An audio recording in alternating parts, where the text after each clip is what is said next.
فی قلب لإیلاف قریش۔ ایک رائے یہ ہے کہ اسلام کا تعلق ہے سورۃ الفیل کے ساتھ۔ اللہ تعالیٰ نے یہ سب کچھ اس لیے کیا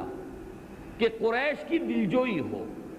یہ حشر جو کیا ہے ابرہہ کا اور اس کے لشکر کا، اس کی فوج کا اور اس کے ہاتھیوں کا، لإیلاف قریش، یہ قریش کی دلجوئی کے لیے ہے تاکہ ان کے دلوں میں اللہ تعالیٰ کی عظمت کا نقش قائم ہو، اللہ سے محبت جو ہے گہری ہو جائے کہ اللہ نے اپنی خاص قدرت کے ذریعے سے اتنے بڑے لشکر کو ختم کر رکھ دیا، اور وہ گھر جو ہے اللہ نے اپنے اس گھر کی حفاظت کی۔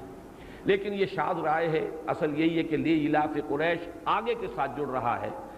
ایلافہم رحلۃ الشتاء والصیف۔ ان کو جو مانوس کر دیا گیا، ان کا مانوس ہو جانا، رحلہ کہتے ہیں سفر کو۔ آج کل وہ سعودی عرب حاجی اور عمرے کے لیے جو حضرات جاتے ہیں، رحلہ سعیدہ یہ خاص ایک لفظ ہے جو وہاں پر آپ کو بعض بیگز جو بکتے ہیں ان پر لکھا ہوتا ہے کہ آپ کا سفر جو ہے وہ سعادت والا ہو، خیر والا ہو، رحلہ سعیدہ۔ تو رحلہ سفر، رحلۃ الشتاء والصیف، سفر سردیوں کا اور گرمیوں کا۔ یہ وہ ایسٹ ویسٹ تجارت جو سبا کے بعد ان کے ہاتھ میں آئی، اور میرے گمان کے مطابق اسی کو واپس لینے کے لیے ابرہہ نے یہ ساری کوشش کی کہ خانہ کعبہ کی مرکزیت کو ختم کر دے،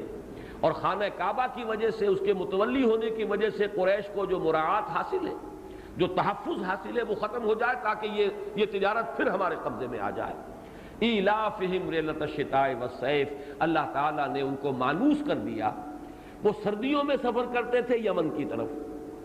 کیونکہ گرم علاقہ ہے، سردی شدید نہیں ہوتی، اور گرمیوں میں سفر کرتے تھے شام کی طرف۔ ہر سال میں ان کے یہ دو سفر تھے، تجارتی سفر۔ سردیوں میں یمن کی طرف گئے، وہاں سے سامان خریدا بھی، لیا بھی،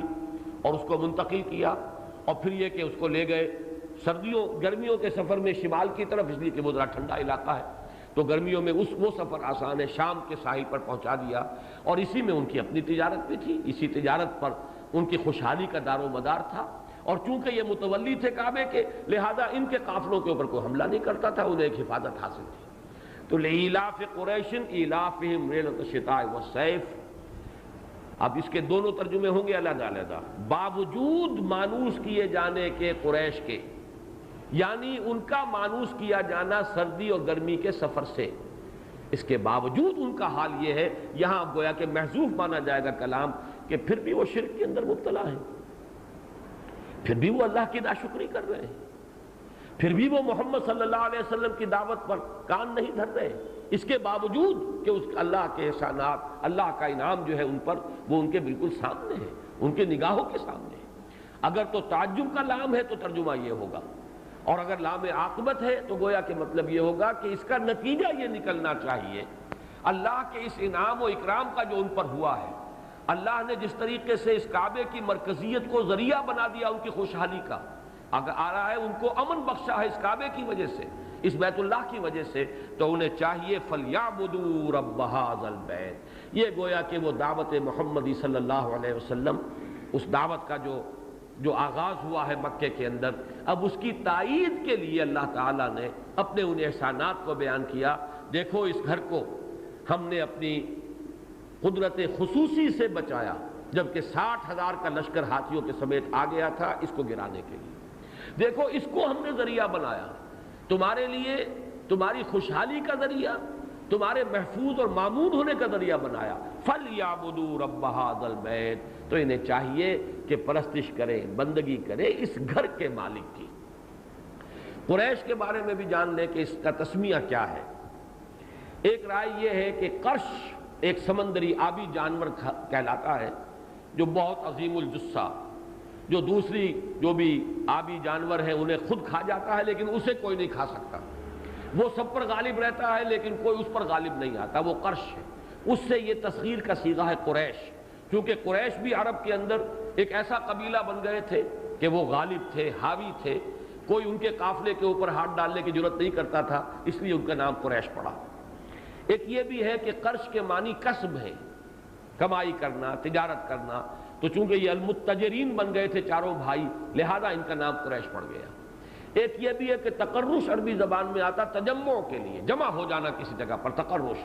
تو قریش جب جمع ہو گئے، وہ منتشر تھے، یہ میں عرض کر چکا ہوں کہ قصی ابن کلاب نے ان کو پہلی مرتبہ لا کر اس گھر میں، اس کے جوار میں یہاں پر جمع کیا ہے، اس وجہ سے ان کا نام قریش ہے۔ واللہ عالم، یہ 3 توجیحات ہیں۔ لإلاف قریش إلافهم ليلة الشتاء والصيف فليعبدوا رب هذا البيت الذي أطعمهم من جوع وآمنهم من خوف۔ اس گھر کے رب کی بندگی کرنی چاہیے جس نے انہیں کھلایا اور کھلا کر یعنی ان کے لیے روزی کا سامان کیا۔ وہ دعا جو کی تھی حضرت ابراہیم علیہ السلام نے، ربنا انی اسکنت من ذریتی بواد غیر ذی زرع عند بیتک المحرم ربنا لیقیموا الصلاۃ فاجعل افئدة من الناس تهوی الیہم وارزقهم من الثمرات لعلهم یشکرون۔ اب لوگوں کے دلوں کو ان کی طرف مائل کر دے اور ان کو رزق ہم پہنچا، میووں کا رزق، تاکہ یہ شکر ادا کرے۔ یہ وادی تو وہ ہے جس میں کوئی چیز پیدا نہیں ہوتی، کوئی زراعت نہیں ہے، واد غیر ذی زرع میں تیرے حکم سے میں نے اپنی نسل کی ایک شاخ جو ہے اسے یہاں آباد کر دیا ہے۔ اور یہ مضمون قرآن مجید میں سورہ قصص اور سورہ عنکبوت، یہ دونوں صورتیں جو ہیں متصل ہیں، ان میں یہ مضمون آیا ہے۔ سورہ قصص کی 57ویں آیت ہے، اولم نمکن لہم حرما آمنا یجبا الیہ ثمرات کل شیء۔ کیا یہ قریش دیکھتے نہیں کہ ہم نے ان کے لیے اس حرم کی سرزمین کو امن کا گہوارہ بنا دیا ہے، اور ہر چیز کے میوے کھینچے آتے ہیں اس سرزمین کی طرف۔ اس لیے کہ حج کا سلسلہ جیسے آج بھی جو شخص جاتا دیکھ لیتا ہے، پوری دنیا کا میوہ اور پھل آپ کو وہاں مل جائے گا۔ کہیں ساؤتھ امریکہ سے، ارجنٹائنا سے چلا ہوا کیلا پہنچا ہوا ہے وہاں،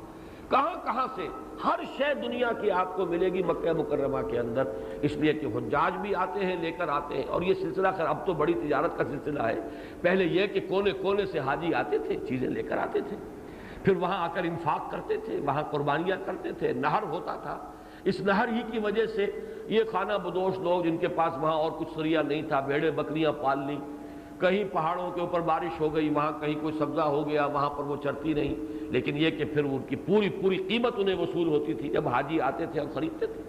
اب تو یہ ہے کہ اور بھی دوسرے ممالک سے امپورٹ بھی کیے جاتے ہیں، لیکن یہ کہ یہی ان کی خوشحالی کا سب سے بڑا ذریعہ بن گیا۔ ایک طرف تجارت کہ جو اس قریش کو حاصل ہوئی اسی گھر کے متولی ہونے کی وجہ سے کہ ان کے قافلوں پر کوئی حملہ نہیں کرتا تھا، دوسرے یہ کہ حج جس کے ذریعے سے سامان تجارت اور کھانے پینے کی چیزیں اور اجناس اور میوے کونے کونے سے دنیا کے وہاں جمع ہو رہی ہیں۔ اولم نمکن لہم حرما آمنا یجبا الیہ ثمرات کل شیء، یہ سورہ قصص میں اور سورہ عنکبوت میں فرمایا اولم یروا انا جعلنا حرما آمنا ویتخطف الناس من حولہم، کیا انہوں نے دیکھا نہیں